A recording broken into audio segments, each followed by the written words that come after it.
All's well? I dreamt last night of the three weird sisters. To you they have shown some truth. I think not of them.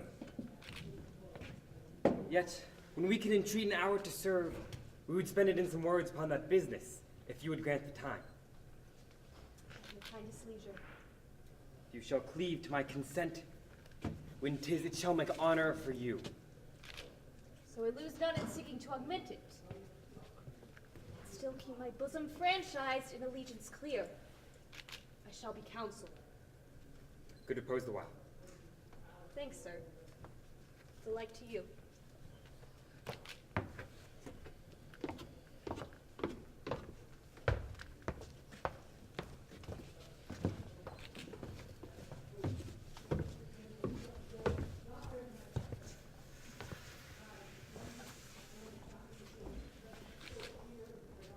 If it were done, when 'tis done, then 'twere well it were done quickly. If the assassination could trammel up the consequence and catch in his Circe's success, that this blow might be the be-all and the end-all here. But here, upon this bank and shoal of time, we would jump the life to come. But in these cases, we still have judgment here. That we but teach bloody instruction, which being taught returns to plague the inventor. This even-handed justice commends the ingredients of our poisoned chalice to our own lips. He is here in double trust. First, as I am his kinsman and his subject, strong both against the deed. Next, as his host, who should against the murderer shut the door, not bear the knife myself. Besides, this Duncan hath borne his faculties so meek, hath been so clear in his great office, that his virtues will plead like angels, trumpet-tongued against the deep damnation of his taking off. And pity, like a naked newborn babe, striding the blast, or heaven's cherubim, horsed upon the sightless couriers of the air, shall blow the horrid deed in every eye. The tears shall drown the wind. I have no spur to prick the sides of my intent. Only vaulting ambition, which o'erleaps itself and falls on the other.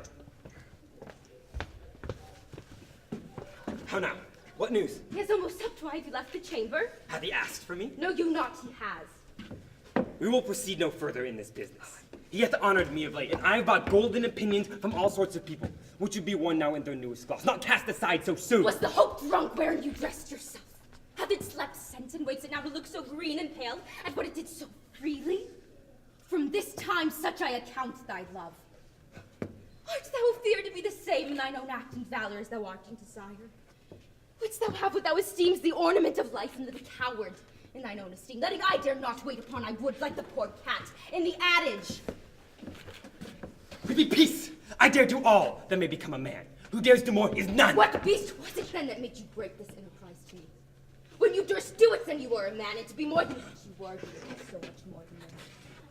Nor time nor place is then it here, and yet you would make both. They have made themselves, and that their fitness now does unmake you. I have given suck, and know how tender 'tis to love the babe that milks me. I would, while it was smiling in my face, have plucked my nipple from its boneless gums and dashed its brains that I so sworn as you have done to this.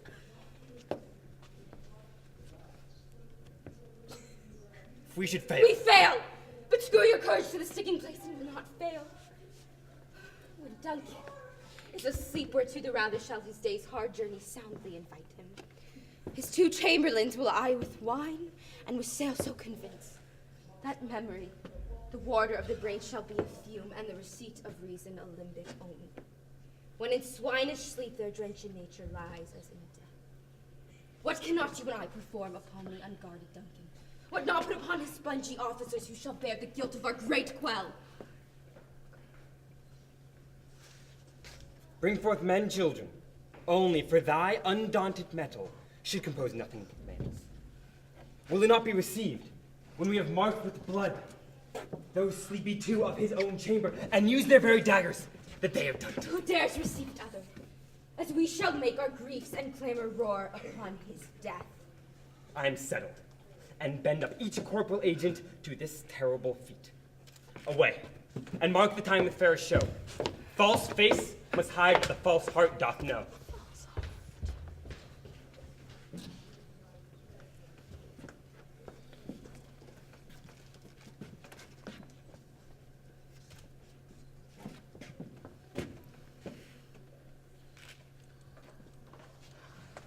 Is this a dagger which I see before me?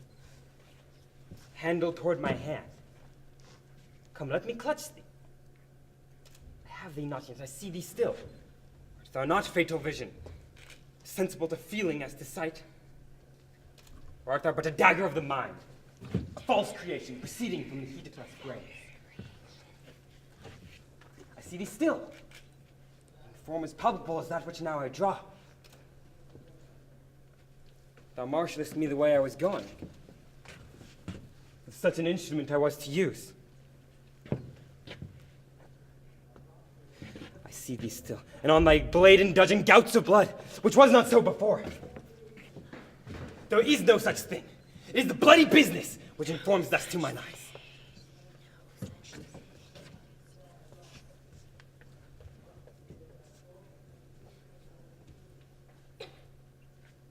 Now, for the one half-world, nature seems dead. Wicked dreams abuse the curtain of sleep. Witchcraft celebrates pale Hecate's offerings. And withered murder, alarmed by his sentinel, the wolf, thus, with his stealthy pace, with Tarquin's ravishing strides, towards his design, moves like a ghost. Thou sure and firm-set earth, hear not my steps, which way they walk, for fear the very stones prate my whereabouts. And take the present fears from the time, which now suits with it. Whilst thou threat, he lives. Words to the heat of deed too cold breath gives. I go, and it is done. The bell invites me.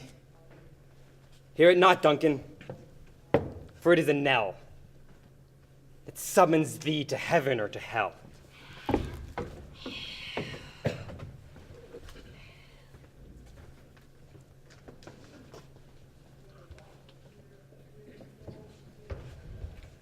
That which hath made them drunk hath made me bold. What hath quenched them hath given me fire. Hark, beast. It was the owl that shrieks, the fatal bellman, which gives the sternest good night. He is about it. The doors are open, and the surfeited grooms do mock their charge with snores. That death and nature do contend about them, whether they live or die. Alack, I'm afraid they have awakened, and 'tis not done. The attempt and not the deed confounds us. Hark, I laid their daggers ready, and could not miss him. Had he not resembled my father as I had done. My husband. I have done the deed. Didst thou not hear a noise? I heard the owl scream and the crickets cry. Did not you speak? When? Now. As I descended? I. Hark, who lies in the second chamber? Donald Bain.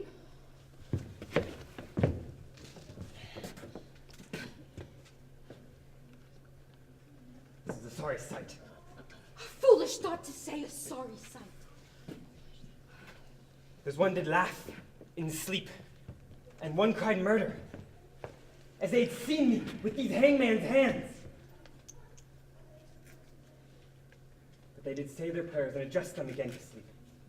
There are two lodged together. One cried, God bless us, and amen the other. When they said, God bless us, I could not say, amen.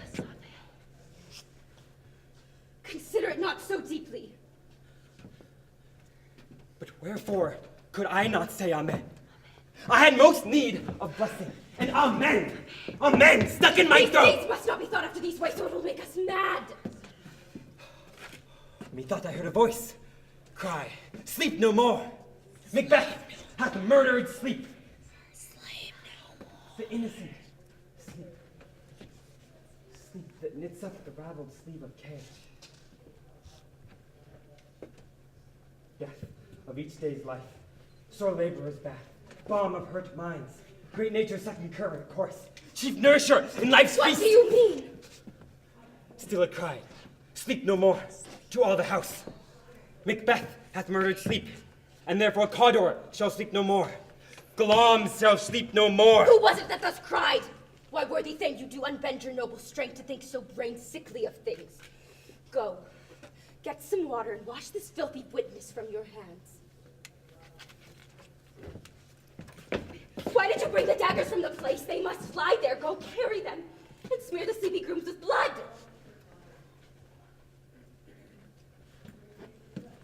I will go no more. I'm afraid to think what I have done. Look on't again, I dare not. Infernal purpose, give me the daggers. The sleeping and the dead are but as pictures. 'Tis the eye of childhood that fears a painted devil. If he do bleed, I'll gild the faces of the grooms withal, for it must seem their guilt.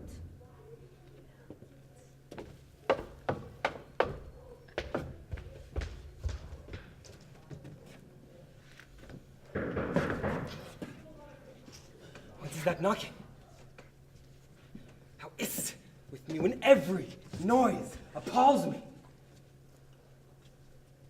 What hands are these? That pluck out mine eyes. Will all great Neptune's ocean wash clean this blood from mine hands? No, but rather this my hands will the multitudinous seas in incardinate, making the green one red.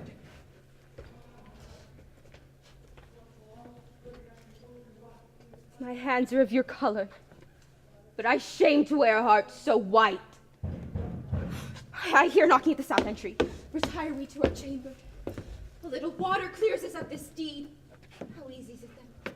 Constancy hath left us unattended. Hark, more knocking, get on your nightgown, lest occasion call and show us to be watchers. Be not lost so poorly in your thoughts.